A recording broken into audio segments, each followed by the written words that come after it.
Election commission of Pakistan के फ़ैसले पे कौम के सामने हकीकत और सच जो है वो आश्कार हो गया।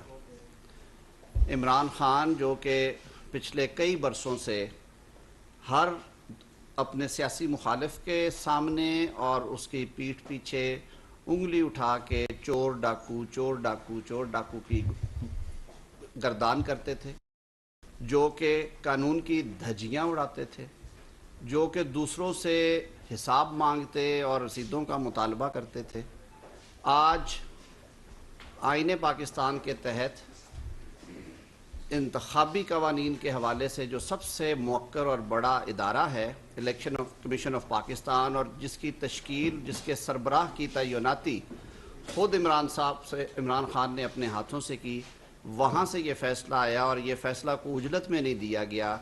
इस फ़ैसले को जो कि स्पीकर कौमी असम्बली के रेफरेंस के नतीजे में दिया गया है, इस पे इलेक्शन कमीशन ने उन्हें नोटिस करके उनको और उनके वकला को भरपूर मौका फ़राहम किया कि वो अपनी सफाई में जो जो दस्तावेज़ात, जो जो कागजात पेश करना चाहते हैं वो पेश करें। और उस पर वो तुरफा तमाशा ये हुआ कि वहाँ पे जो डेक्लरेशंस दिए, ना सिर्फ के इलेक्शन कमीशन को जो उन्होंने अपने सालाना गोशवारे जमा कराते रहे 2018, 2019, 2020, 2021 में, ना सिर्फ कि वो झूठ पर मबनी थे और उनमें इन्होंने कई चीज़ें मख्फी रखी इलेक्शन कमीशन से, बल्कि इलेक्शन कमीशन के नोटिस के जवाब में जब इनके वकला पेश हुए तो उन्होंने जो डिटेल्स वहाँ पे दी और कहा कि जी नहीं, ये तोशाखाना के तहाइफ जो थे, हाँ हमने निकलवाए उस कीमत पे जो कि कानून के मुताबिक थी, लेकिन उन्हें ओपन मार्केट में फ़रोख्त करने के बाद हमने फ़लाँ बैंक अकाउंट में प्रोसीड रख दी थी। जब स्टेट बैंक ऑफ पाकिस्तान से उसकी तफसीलात आई तो ये पता चला है कि वो जो अकाउंट्स हैं उसमें जो रकम आई है वो तो ये घड़ियाँ और तहाइफ और नेकलेस और जेवरात बेचने के और ख़रीदने से पहले की मौजूद है। तो ना सिर्फ ये कि इन्होंने इलेक्शन कमीशन के गोशवारों में कौम के सामने झूठ बोला, बल्कि इन्होंने इलेक्शन कमीशन की प्रोसीडिंग्स के दौरान भी गलत बयानी, गलत हक़ाइक़ इलेक्शन कमीशन के सामने रखे। मैं तो समझता हूँ कि अभी इलेक्शन कमीशन ने बड़ी एहतियात बरती है, उन्होंने रेस्ट्रेंट का मुजाहरा किया है, वरना एक और कार्रवाई भी है वो भी इनके ख़िलाफ़ इनिशिएट हो सकती थी। कौम को थोड़ा सा बैकग्राउंड का अंदाज़ा होना चाहिए, क्योंकि मुख्तलिफ बयानात जारी किए जा रहे हैं उनके साथियों और हवारियों की तरफ से जी कि ये आज बड़ी नाइंसाफ़ी हो गई है।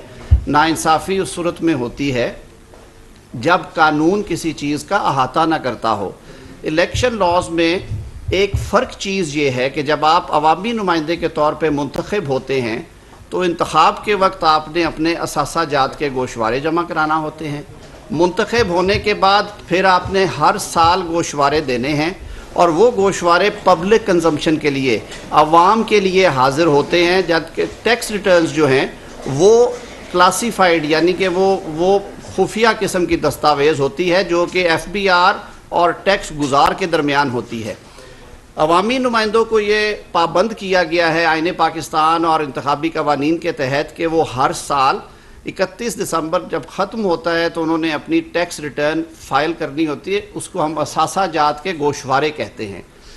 मोहतरम इमरान खान साहब ने 2019, 2020 और 2021 में करोड़ों रुपए के जो तोशाखाना के तहाइफ थे वो बिल्कुल औनी पौनी कीमतों में उन्हें खुद ही, ये वो कहते हैं ना कि बने हैं अहले हफ़स मुद्दई भी मुनसफ भी, किसे वकील करें किससे मुनसफ़ी चाहें, उसकी प्राइस का तयन करने वाले भी खुद ही, उन्हीं की हुकूमत, हासिल करने वाले भी खुद ही, और फिर बेच के उससे मुनाफा हासिल भी खुद ही किया, और फिर ये भी गवारा नहीं किया कि ये सारी तफसीलात कौम के सामने रखी जाए। 2019 और 20 के गोशवारों में ये तफसीलात बयान करना कानूनी तौर पे उन पे वाजिब था। पहलू तही इसलिए की कि वो तो मिस्टर क्लीन हैं। अगर उनका ये फ्रॉड या उनकी ये बददियानती अवाम के सामने आती तो अवाम उनसे सवाल पूछते कि आप तो दूसरों की तलाशियाँ लेते हैं, अपने दामन में ये क्या आप छुपा के बैठे हुए हैं।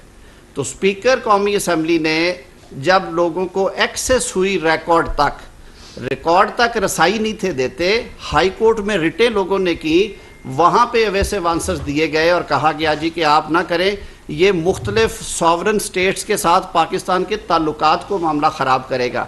भाई जब आप एक बहुत ही बरादर इस्लामी मुल्क के एक बहुत आला ओहदेदार की तरफ से दी गई एक कीमती तरीन घड़ी जो कि उन्होंने आपको बरादर मुल्क के वज़ीर आज़म के तौर पे दी, अच्छा किया आपने पैसे जमा करवा के रख ली, फिर वो आपके बाजू पे अच्छी लगती थी, उसे फिर 4 गुना कीमत के ऊपर में बाज़ार में फ़रोख्त करके आपने उस मुल्क से ताल्लुक़ भी ख़राब किया। ये सारी चीज़ें इलेक्शन कमीशन के सामने थी। ड्यू प्रोसेस के बाद इलेक्शन कमीशन ने 63A में उनको नाअहल करार दिया। अब ये बहुत कुछ कहा जा रहा है, ये नाअहली नीति हो सकती। आईने पाकिस्तान में 2 तरह के मैकेनिज़्म हैं। इलेक्शन से पहले जो नाअहलियाँ हैं वो आर्टिकल 62 के तहत होती हैं, जिसमें 62(1)(f) आप सबको मालूम है।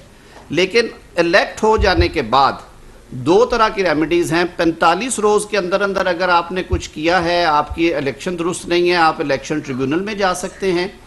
लेकिन 45 रोज़ गुजरने के बाद कोई और रेमेडी नहीं है। उसमें फिर 63A में बयान किया गया है कि जब आप अपने लिए डिस्क्वालिफिकेशन खुद पैदा कर लेते हैं, जो कि इमरान खान साहब ने 2018 में कामयाब होने के बाद 2019, 20 और 21 के सालों में ये गैर कानूनी इक़दाम किए।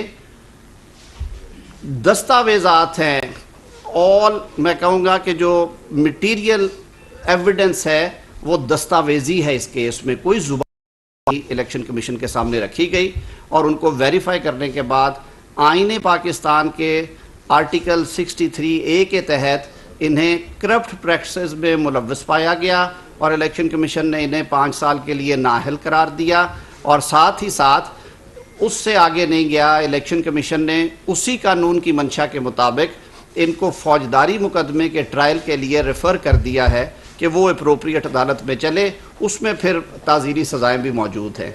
तो मैं समझता हूँ कि इस तरह के फ़ैसले के बाद इस पर रिएक्ट करना इस तरह से कि आप जत्थे लेके शहरों पे हमलावर हो रहे हैं, आप लोगों की ज़िंदगियाँ जीवन करने का सोच रहे हैं, आप कहते हैं जी हम जैम कर देंगे हर चीज़ को। आपने इलेक्शन कमीशन के बाहर जो आज हाल किया है, गोली चलाने से भी एतराज़ नहीं किया।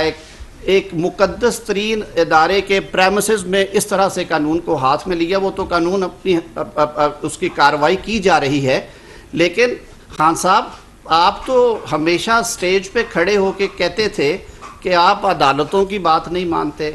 अपने सियासी मुखालफिन को तो आप कहते थे कि आप फैसलों पे तनकीद भी ना किया करें। और आप तो खुद कहते थे कि जिस दिन मुझे किसी अदालत ने बददियानत डिक्लेयर कर दिया, मैं खुदकुशी कर लूँगा, मैं सियासत छोड़ दूँगा सारी उम्र के लिए। आपकी फ़ॉरेन फंडिंग भी पकड़ी गई, आपके मिजाज पे ग्रां गुजरी, और अब आपकी अपनी ज़ाती चोरी पकड़ी गई है। तो मेरे ख़्याल में आपको कानून का सामना करना चाहिए। जत्थे लेके लठ बर्दारियाँ करना, गोली चलाना, लोगों की ज़िंदगी जो है उसे जीरन बनाना, ये किसी कौमी रहनुमा को ज़ेब नहीं देता।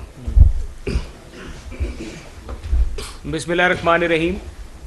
आज मैं समझता हूँ कि पाकिस्तानी कौम के लिए बहुत एक खुशी का दिन है और पूरी कौम को शुक्राने के नफल भी अदा करने चाहिए कि एक फितने से पाकिस्तानी कौम जो है वो आज़ाद हुई है। और एक ऐसा शख्स जो अपने आप को इतने साल सादिक और अमीन कहता रहा, आज साबित हुआ कि ना वो सादिक है ना वो अमीन है। उसने एशट्रे से लेके, पिरच प्याली से लेके, छोटी छोटी चीज़ों से लेके, जो पैटी मैटर्स हैं, आई वुड से कि पैटी थीफ वाली जो हरकतें हैं, वहाँ से लेके करोड़ों रुपए की जो घड़ियाँ हैं वो उसने फ़रोख्त की। और आज मैं समझता हूँ कि पाकिस्तान में आइन और कानून का बोलबाला हुआ है। और जिस तरह से मोहतरम लॉ मिनिस्टर साहब फरमा रहे थे, ये दुरुस्त है। और अभी तो उसका 18-19 का गोशवारा जो है वो खुला है, 19-20 का गोशवारा भी बाकी रहता है, 19-20 के बाद 20-21 का गोशवारा भी बाकी रहता है। उन गोशवारों में भी जिस तरह उन्होंने फरमाया कि ये मुकम्मल झूठ बोलते रहे, दबाव डालते रहे, कैबिनेट डिवीज़न के ज़रिए दबाव डाल के ये इन्फॉर्मेशन जो थी इसको रोका जाता रहा कि ये इन्फॉर्मेशन जो है ये पाकिस्तान इंफॉर्मेशन कमीशन के ख़िलाफ़ रिट पिटीशन में कैबिनेट डिवीज़न गई। आप ये देख लीजिए कि कैबिनेट डिवीज़न के ऊपर दबाव डाला गया, अपने ओहदे का नाजायज़ इस्तेमाल किया गया, मिस यूज़ ऑफ पावर की गई, मिस यूज़ ऑफ अथॉरिटी की गई। और उसके बाद भी जब इस्लामाबाद हाई कोर्ट के एक मौजूद जज के ऑर्डर के ऊपर जब वो रिकॉर्ड सामने आया तो फिर पता लगा कि जो मौसूफ है ये झूठ बोल रहा था और पाकिस्तानी कौम के साथ ये पूरा एक ड्रामा रचा रहा था।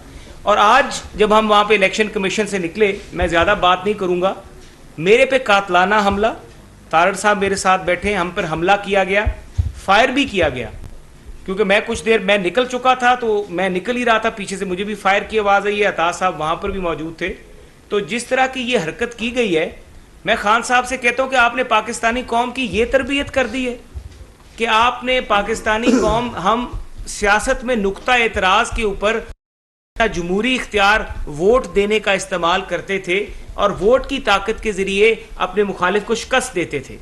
आपने पाकिस्तान की सियासत के बीच में वो जो 126 दिनों का धरना आगाज़ किया, उस 126 से लेके आज तक जो इंतहा पसंदी, शिद्दत पसंदी, नफरत की सियासत आपने पाकिस्तान में जिसको जन्म दिया है, आप इसकी आग से नहीं बचेंगे। ये आग आपके घर तक भी पहुंचेगी। और मैं आपको बहुत ये क्लियर बात कर देना चाहता हूं कि अगर आपने और आप पे, मैं आप पे FIR करवाऊंगा, मैं आप पर अपने पर कातलाना हमला करने की FIR करवाऊंगा, आपके कारकुनों पे करवाऊंगा, और आपको मैं देखता हूं कि आप किस तरह से अब आप आगे आए और करें मुकाबला। आप लोग जो हैं, आप लोगों को शराफत की जुबान समझ नहीं आती, आपको आपकी जुबान में हमें समझाना आता है, और हम अब आपको आपकी जुबान में समझाएंगे। किसी गलतफहमी में ना रहें कि यहां पर अब फिर आप वही ड्रामा करेंगे, चढ़ जाएंगे, लश्कर कशी करेंगे, चढ़ाव कर देंगे, पार्लियामेंट पे हमला कर देंगे। अब आपके वो दिन जा चुके हैं। अब आप वो जेन से निकाल दें कि अगर आपने अपने जत्थों के जरिए हमला करवाने की कोशिश की तो आप भी सलाखों के पीछे होंगे। ये इलेक्शन कमीशन की जो सजा आपको हुई है, वो सजा तो बाद की बात है, उससे पहले हम आपको इससे अंदर आपको जेल में लेके जाएंगे। हमारे पास वीडियो फुटेज मौजूद है, आपके कारकुन गेट के ऊपर इस तरह से हम पर हमलावर हुए। हमारे कारकुन, जब पनामा पेपर्स का फैसला आया, वो दिन याद करें, आपके जो लोग बाहर निकले, किसी पे फायर हुआ, किसी पे हमला किया गया। आप लोगों ने तो आज पाकिस्तान के आइन और कानून का मजाक उड़ा के रख दिया है। ये पाकिस्तान एक कानून और एक दस्तूर के तहत बनी हुई रियासत है, ये कोई बनाना रिपब्लिक तो नहीं है कि आप अपने लोगों को इस तरह से ट्रेंड करें और आप किसी गलतफहमी में ना रहें। ये मैं आपको बड़े आराम से भी बता रहा हूं और समझा भी रहा हूं। अपने लोगों को समझा लें कि इस तरह की अगर वो एक दफा करेंगे तो हम 2 दफा करेंगे, और अपनी हैसियत में रहें। इस तरह की हरकतें करने से आप समझते हैं कि आप हम लोगों को दबाव में ले आएंगे, आप समझते हैं कि हम डर जाएंगे। जिस दिन हमने आपके खिलाफ ये केस दायर किया था, उस दिन हमने हर चीज अपने जेहन में रख के किया था ये केस दायर, और हम बिल्कुल ना डरने वाले ना पीछे हटने वाले हैं। और इंशाल्लाह ताला अभी तो पहला केस है आपके खिलाफ, अभी इसके बाद हम और भी केस करेंगे, और हम आपको आपके मंतकी इंजाम तक, जिसकी आज पहली केस थी, आपको आपके मंतकी इंजाम तक लेके जाएंगे। और फिर आप देखते हैं, फिर मैं देखता हूं आप क्या करते हैं। और मैं आपको समझा रहा हूं और आपके वर्करों को भी खुली वार्निंग दे रहा हूं कि अगर किसी ने अब इस तरह की हरकत की, और ये कोई हरकत की जो आज इलेक्शन कमीशन के दरवाजे पे हुई है, तो इससे और बुरा जवाब हम आपको देंगे। आप किसी गलतफहमी में ना रहें। बहुत शुक्रिया। बिस्मिल्लाहिर्रहमानिर्रहीम। बहुत शुक्रिया जी। ये जो बदतरीन किस्म की चोरी होती है, वो चोरी इस किस्म की होती है कि कोई दोस्त मुल्क का सरबराह इमरान खान की ज़ात को नहीं, वज़ीर आज़म के ओहदे पर बैठे शख्स को उस मुल्क की तकरीम में कोई तोहफा दे, और आप उसमें 3 किस्म की चोरियां करें। पहले तो ये कि वो तोहफा लेकर उसको डिक्लेयर ना करना, और एक ऐसा विजिट भी है, मैं थोड़ी इस पर रोशनी डालता चलूँ कि एक ऐसा विजिट है जिसमें तमाम वज़रा ने गिफ्ट डिक्लेयर किए हैं, इंक्लूडिंग फवाद चौधरी। अकेले इमरान खान साहब ने गिफ्ट डिक्लेयर नहीं किया हुआ। इसकी 2 वजूहात हो सकती हैं कि आप इतने गए गुजरे हैं कि उस दोस्त मुल्क ने सोचा कि इसको कुछ देंगे, ये तो बेच देगा, बाकियों को दे दो, वज़ीर आज़म जो हेड ऑफ डेलीगेशन है उसको कोई चीज़ मत दो। एक वजह ये हो सकती है। दूसरी वजह यह है कि आपने लेके डिक्लेयर नहीं किया। अब सबसे बड़ा प्रॉब्लम है कि आपने कई तहाइफ लिए, आपने डिक्लेयर नहीं किए। डिक्लेयर ना करके दूसरी चोरी ये की कि उसको बेचा। उसको बेचना बहुत बड़ा जुर्म है। अब जब उसको बेचा, उसको बेचने से जो की थी वो ना अकाउंट में जमा कराई, ना डिक्लेयर की। अब through out the course of proceedings क्या इमरान खान साहब के वकील अली जफर साहब ये बताना पसंद करेंगे कि जब उनसे बैंक अल-फलाह के उस अकाउंट का नंबर मांगा जाता था कि हमें बताएं कि जो आपने तोहफे बेचे हैं, बकौल आपके आपने उसके पैसे बैंक अल-फलाह के अकाउंट में जमा कराएं। 25 दफा पूछा गया है, उसका कोई जवाब नहीं है कि बैंक अल-फलाह के अकाउंट में गए नहीं गए। यहां तक कि इनकार कर दिया गया कि हम स्टेटमेंट ऑफ अकाउंट नहीं देंगे, हम बैंक अकाउंट का नंबर नहीं देंगे। जो इलेक्शन कमीशन को बैंक अकाउंट का नंबर दिया गया उसमें हिस्सों की हेर फेर की गई, नंबर आगे पीछे किए गए कि कहीं इलेक्शन कमीशन वो बैंक अकाउंट की तफसील हासिल ना कर ले जिसमें बकौल हमने तोशा खाना के गिफ्ट फरोख्त करके पैसे जमा कराए, हकीकतन नहीं कराए थे। अब ये 2014 से हमने बहुत बर्दाश्त किया, चोर डाकू। इससे कबीना चोर मैं कहूंगा कि नहीं हो सकता जो पाकिस्तान को दिए गए तोहफे बेच दे, पाकिस्तान को दिए गए तोहफे बेच के डिक्लेयर ही ना करे कि मुझे कोई तोहफा मिला भी था, इनकारी हो जाए, छुपा ले, और जब छुपाए तो उसके बाद किसी और मुल्क में जाके कई गुना ज्यादा कीमत पर बेचे और बेचने से जो पैसे मिले वो पैसे भी हड़प कर जाए। ये बदतरीन किस्म की चोरी है जिसकी तारीख में मिसाल नहीं मिलती। आपको वज़ीर आज़म बहुत नजर आएंगे तारीख में, और तोहफे भी मिलते हैं। मियां शहबाज शरीफ ने एक मिसाल कायम की है, आप वज़ीर आज़म हाउस की कैबिनेट देखें, शीशे की कैबिनेट लगी है, उसमें तहफ़ डिस्प्ले किए हुए, लिखा है कि किसने ये शहबाज शरीफ साहब को तोहफा दिया है। मियां नवाज शरीफ करते रहे हैं, बेनज़ीर भुट्टो साहिबा करती रही हैं।